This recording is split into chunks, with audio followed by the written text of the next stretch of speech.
আজকের ভিডিওতে আপনাদের সাথে শেয়ার করছি গাঠি কচুর ভর্তা।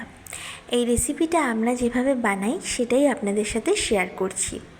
সেদ্ধ করে রাখা গাঠি কচুর খোসা ছাড়িয়ে হাত দিয়ে এভাবে মেখে রেখে দিয়েছি।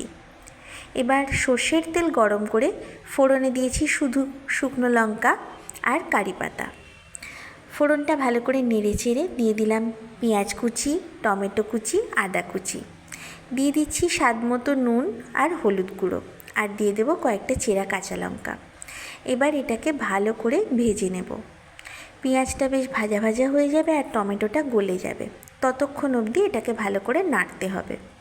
এবার ভালো করে ভেজে দিয়ে দেব সেদ্ধ করে হাত দিয়ে চটকে মেখে রাখা গাঠি কচু।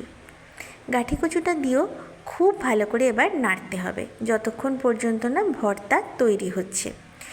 এবার এটা ভালোভাবে তৈরি হলে এর থেকে একটা সুন্দর গন্ধ বেরোয় আর টেস্ট এর অসাধারণ।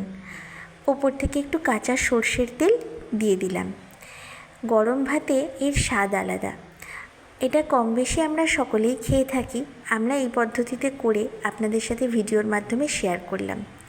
অসাধারণ স্বাদের এই গাঠি কচুর ভর্তা রেসিপি যদি ভালো লাগে তাহলে প্লিজ লাইক করবেন, চ্যানেলটাকে সাবস্ক্রাইব করে নেবেন। ভিডিওটা দেখার জন্য ধন্যবাদ।